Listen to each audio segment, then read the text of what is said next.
അധ്യായം 20. അതിന് നയമാദ്യനായ സോഫർ ഉത്തരം പറഞ്ഞതെന്തെന്നാൽ, ഉത്തരം പറവാൻ എന്റെ നിരൂപണങ്ങൾ പൊങ്ങിവരുന്നു. എന്റെ ഉള്ളിലെ തത്രപ്പാട് ഹേതുവായിട്ട് തന്നെ എനിക്ക് ലജ്ജാകരമായ ശാസന ഞാൻ കേട്ടു. എന്നാൽ ആത്മാവ് എന്റെ വിവേകത്തിൽ നിന്ന് ഉത്തരം പറയുന്നു. മനുഷ്യൻ ഭൂമിയിലുണ്ടായതു മുതൽ പുരാതനമായ വസ്തുത നീ അറിയുന്നില്ലയോ? ദുഷ്ടന്മാരുടെ ജയഘോഷം താൽക്കാലികമത്രേ. വഷളന്റെ സന്തോഷം ക്ഷണനേരത്തേക്കേയുള്ളൂ. അവന്റെ മഹിമ ആകാശത്തോളം ഉയർന്നാലും അവന്റെ തല മേഘങ്ങളോളം എത്തിയാലും അവൻ സ്വന്തം മലം പോലെ എന്നേക്കും നശിക്കും. അവനെ കണ്ടിട്ടുള്ളവർ അവൻ എവിടെയെന്ന് ചോദിക്കും. അവൻ സ്വപ്നം പോലെ പറന്നുപോകും, അവനെ പിന്നെ കാണുകയില്ല. അവൻ രാത്രി ദർശനം പോലെ പാറിപ്പോകും.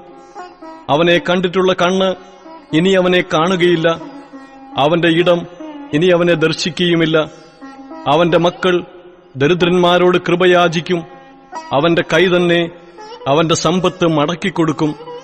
അവന്റെ അസ്ഥികളിൽ യൗവനം നിറഞ്ഞിരിക്കുന്നു, അവനോടുകൂടെ പൊടിയിൽ കിടക്കും.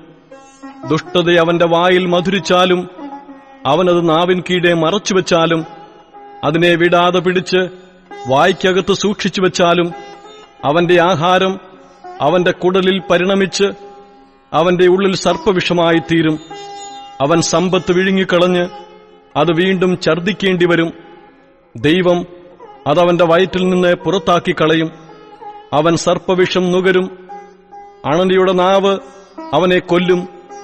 തേനും പാൽപ്പാടയും ഒഴുകുന്ന തോടുകളെയും നദികളെയും അവൻ കണ്ടു രസിക്കയില്ല. തന്റെ സമ്പാദ്യം അവൻ അനുഭവിക്കാതെ മടക്കിക്കൊടുക്കും. താൻ നേടിയ വസ്തുവകയ്ക്കൊത്തവണ്ണം സന്തോഷിക്കുകയുമില്ല. അവൻ ദരിദ്രന്മാരെ പീഡിപ്പിച്ചുപേക്ഷിച്ചു. താൻ പണിയാത്ത വീട് അപഹരിച്ചു. അവന്റെ കൊതിക്ക് പദം വരായികയാൽ അവൻ തന്റെ മനോഹര ധനത്തോടുകൂടെ രക്ഷപ്പെടുകയില്ല. അവൻ തിന്നുകളയാതെ ഒന്നും ശേഷിപ്പിക്കയില്ല. അതുകൊണ്ട് അവന്റെ അഭിവൃദ്ധി നിലനിൽക്കയില്ല. അവന്റെ സമൃദ്ധിയുടെ പൂർണ്ണതയിൽ അവന് ഞെരുക്കമുണ്ടാകും. അരിഷ്ടന്മാരുടെ കൈയൊക്കെയും അവന്റെ മേൽ വരും. അവൻ വയറ് നിറയ്ക്കുമ്പോൾ തന്നെ ദൈവം തന്റെ ഉഗ്രകോപം അവന്റെ മേൽ അയക്കും. അവൻ ഭക്ഷിക്കുമ്പോൾ അതവന്റെ മേൽ വർഷിപ്പിക്കും. അവൻ ഇരുമ്പായുധം ഒഴിഞ്ഞോടും. താമ്രചാപം അവനിൽ അസ്ത്രം തറപ്പിക്കും. അവൻ പറിച്ചിട്ട് അതവന്റെ ദേഹത്തിൽ നിന്ന് പുറത്തുവരുന്നു. മിന്നുന്ന മുന അവന്റെ പിത്തത്തിൽ നിന്ന് പുറപ്പെടുന്നു. ഘോരത്വങ്ങൾ അവന്റെ മേലിരിക്കുന്നു. അന്ധകാരമൊക്കെയും അവന്റെ നിക്ഷേപമായി സംഗ്രഹിച്ചിരിക്കുന്നു.